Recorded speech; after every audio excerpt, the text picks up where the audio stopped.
Japón había abierto las puertas a una nueva forma de ver el mundo. El kanji, el confucianismo y el budismo ya estaban entre los clanes. Pero esas nuevas ideas traían algo un poquito más peligroso, una nueva forma de entender el poder. En este episodio hablaremos de clanes en guerra, budismo y la llegada del príncipe Shotoku. Vamos a verlo. No todos en la corte querían ese cambio. Algunos veían en el budismo una amenaza, una religión extranjera, sin kami, sin fuego, sin ofrendas de arroz. Pero otros veían una oportunidad. Templos nuevos, estructuras de poder nuevas, conexión con el continente. Y este conflicto no tardó en pasar de los templos al campo de batalla. Y los protagonistas fueron dos clanes que ya conocemos. Los Soga, modernizadores y aliados del budismo, y los Mononobe, defensores de los kami y del pasado. Y acá no se peleaban dos ideas en un debate de podcast. Acá se daban con katanas, con fuego, con traiciones, con estrategia. Y lo que estaba en juego era el alma de Japón.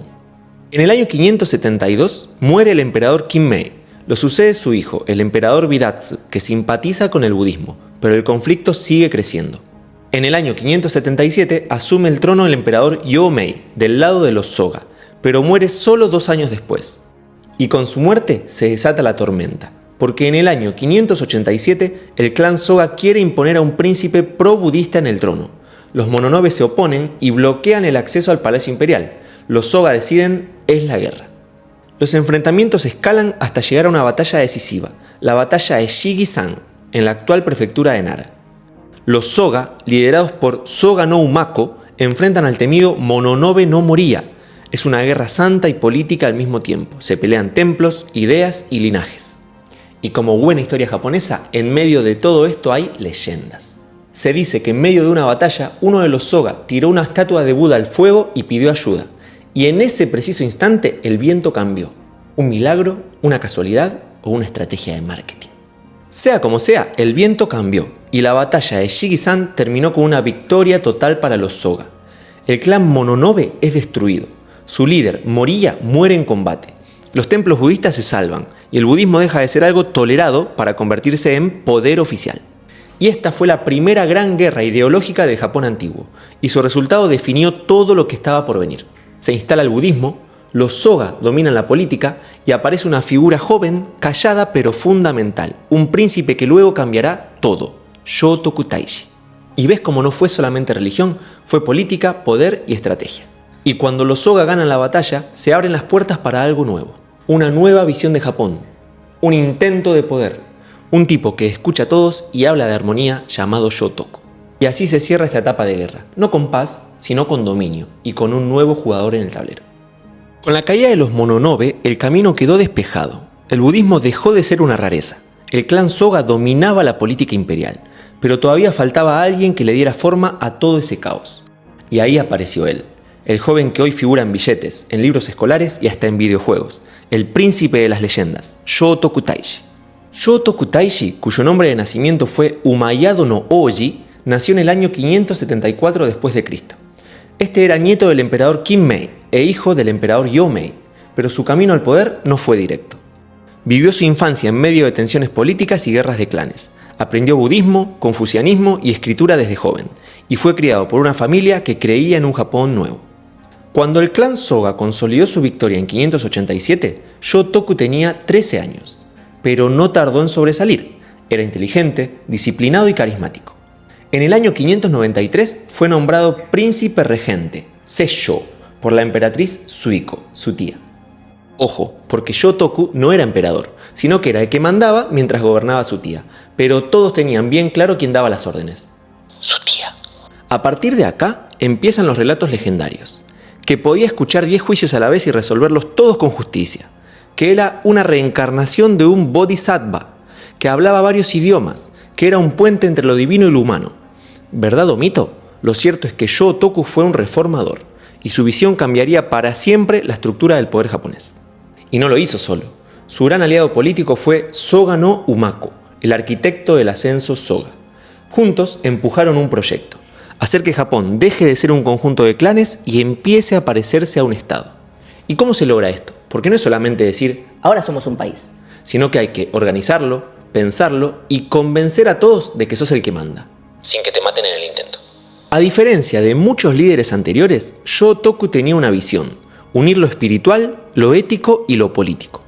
Y es por eso que empezó por lo más básico, dar forma a los valores del gobierno, no a través de espadas, sino con papel y pincel. Y así empezó a preparar su obra más famosa, la Constitución de 17 artículos, pero de eso vamos a hablar en un ratito. Por ahora pensemos esto.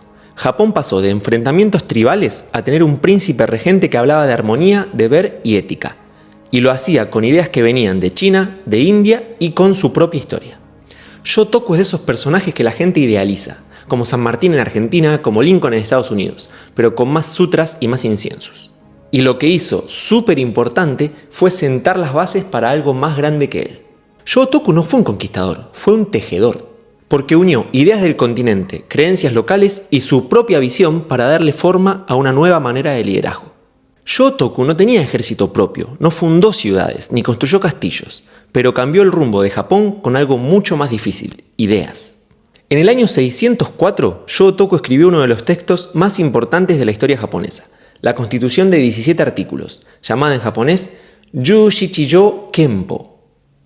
Pero ojo, no era una constitución como la actual, con derechos y deberes ciudadanos.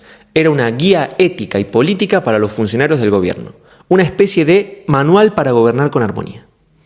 El primer artículo ya marcaba el tono: valorar la armonía, wa, por encima de todo. Nada de disputas innecesarias, nada de clanes enfrentados. También hablaba de respetar al emperador como figura central y de seguir el camino del cielo, una mezcla de confucianismo, budismo y misticismo local. Shotoku quería que Japón funcionara y que funcionara con valores. Es como si dijera: basta de pelearnos por templos, ordenémonos, trabajemos en conjunto y pensemos en el largo plazo. ¿Era un idealista? Totalmente. ¿Pero era un visionario? Obviamente. Otra gran reforma fue el sistema de 12 rangos oficiales, también en el año 604. Hasta entonces, los cargos se heredaban por linaje de clan, pero Shotoku propuso algo revolucionario para la época: el mérito. De esta manera, los funcionarios eran divididos en 12 rangos, cada uno representado por un color, y se evaluaban por capacidad, no por sangre. Esto no eliminó el poder de los clanes, pero sí que lo moderó, porque ya no bastaba solamente con ser hijo de. Había que demostrar fidelidad al emperador y competencia. Y si con esto el sistema funcionaba o no, ya era otra discusión, pero la idea era muy clara: Japón ya no era solamente clanes y rituales. De a poquito estaba empezando a aparecer un país, con burocracia, jerarquía y una visión imperial mucho más seria. En paralelo a todo esto, Shotoku fortaleció la diplomacia internacional. Mandó embajadas a la dinastía Sui de China, que en ese momento estaba reconstruyendo el orden después de siglos de caos. En el año 607, Shotoku envía una carta al emperador de China que comenzaba de esta manera: del emperador del sol naciente al emperador del sol poniente. Y esto fue histórico. Japón dejaba de verse como una cultura aislada y se presentaba como un igual ante la gran China, orgulloso, con identidad propia.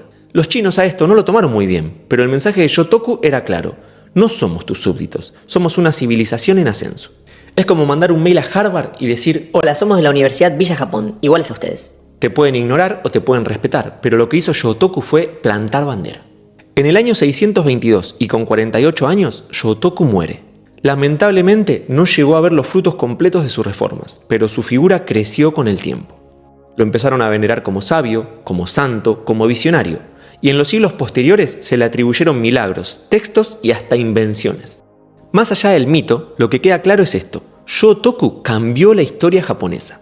Pasó de un archipiélago tribal a un país con ideas imperiales, centralización y proyección cultural. Y es por eso que Shotoku es considerado un símbolo de un Japón que se ordena, que mira hacia afuera pero sin perder lo propio.